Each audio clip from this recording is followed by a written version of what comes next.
You just got asked in a GRC interview, explain ISO 27001, and you froze. Or maybe you're already working in GRC and someone mentions Annex A controls and you nod along pretending you understand. Or maybe you see job postings asking for ISO 27001 experience and you scroll past because you think it's too complicated.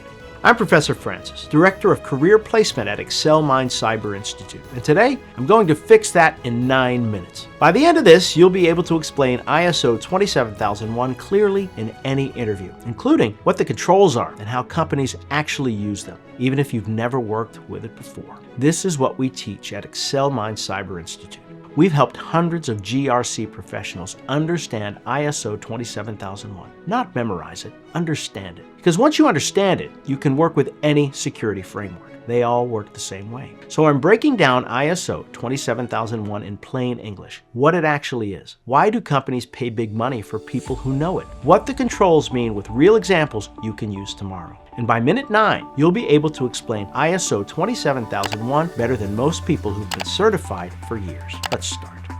First, what is ISO 27001? Simple answer. It's a recipe book for protecting company information. That's it. Just like a cookbook tells you how to make lasagna step by step, ISO 27001 tells companies how to protect their data step by step. It's published by ISO, which is an international organization that creates standards that countries agree on. The latest version came out in 2022.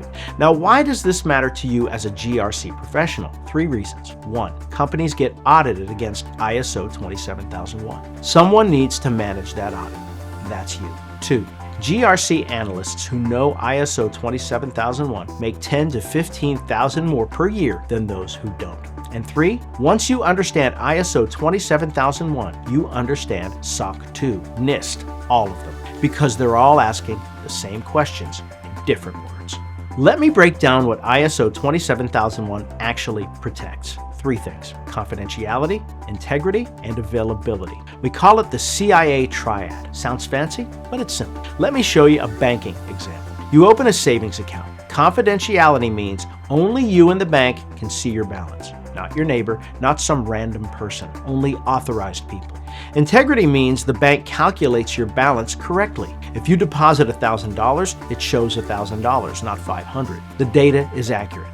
Availability means when you go to withdraw money, the bank's systems actually work. You can access your account. It's not down. Those 3 things: confidentiality, integrity, availability. That's what every security framework protects. ISO 27001, SOC 2, NIST, all of them. Different words, same goal. Now, how do you actually protect information? ISO 27001 gives you 4 types of controls: organizational, technical, people, and physical. Let me show you what each one means with a real example. Scenario: you're a GRC analyst. Your company gives employees laptops to work from home. What could go wrong? A laptop gets stolen from a car. The laptop gets hacked. Employee downloads malware. Data gets leaked. Those are risks. Now, what controls do you put in place? Organizational controls. These are policies and procedures. You write a policy that says employees cannot leave laptops visible in cars. You create a procedure for reporting lost devices within 2 hours. You assign someone to be responsible for tracking all company laptops. That's organizational rules and responsibilities. Technical controls. These are the tech safeguards. You require full disk encryption on every laptop. You enforce strong passwords, a minimum of 12 characters. You set up 2-factor authentication. You enable automatic backups to the cloud. You install endpoint detection software that alerts you if something suspicious happens. That's technical. Technology protecting technology. People control. These are training and awareness. You train employees on what phishing emails look like. You run simulations where you send fake phishing emails to test them. You create a quick reference guide on laptop security that employees can actually use. You remind them monthly about security practices. That's people, human behavior. Physical controls. These are tangible safeguards. You give employees laptop locks they can use in coffee shops. You provide laptop bags that aren't obviously laptop bags. You put security stickers on devices showing they're tracked. You create secure areas in the office where devices must be stored. That's physical, real-world protection. Now notice something important. You need all 4 types. If you only have technical controls but no training, employees will click phishing links anyway. If you only have policies but no encryption, stolen laptops expose everything. All 4 types work together. That's how ISO 27001 thinks. Quick thing before I keep going. One of our students used exactly this framework to walk through ISO 27001 in a GRC interview last month. He'd never been certified. He got the job. That's why we do what we do here. That said, hit that like button if this is making sense. Then smash subscribe. We drop videos like this on cybersecurity regularly. The next one is about SOC 2, explained with real examples. You'll want that. Now, let me show you what Annex A is, because this confuses everyone. Annex A is the control library. ISO 27001 has 93 controls organized into 4 categories: organizational, people, physical, and technological. The same 4 types I just showed you, but the key is you don't have to implement all 93. You pick the ones that match your risks. Let me walk you through how this actually works in practice. Real scenario. Mid-sized financial services company, 200 employees, handle customer investment data. They're getting ISO 27001 certified. What's the process? Step 1. It starts with a risk assessment. They identify their biggest risks: unauthorized access to customer accounts, data breach through email phishing, server downtime is losing customer data, insider threats from employees. Those are the top 4 risks. Step 2. Once they know their risks, they pick controls from Annex A to address them. For unauthorized access, they chose Control 5.15. Access control. They implement role-based access where employees only see the data they need for their job. For phishing risk, they chose Control 6.3, Security Awareness Training. They train employees quarterly and run monthly phishing simulations. For server downtime, they choose Control 8.13, Backup. They back up all data daily to 3 different locations. For insider threats, they choose Control 8.11, Data Masking. Sensitive fields like social security numbers get masked so employees see only the last 4 digits. Step 3. Everything gets documented. They write down who's responsible for each control, when it gets reviewed, what evidence proves it's working. They create a spreadsheet tracking all their controls. Step 4. Implement and test. They turn on the controls, they test them, they make sure backups are actually restored. They verify phishing simulations are catching people. They check access logs to confirm that only authorized people are getting in. Step 5.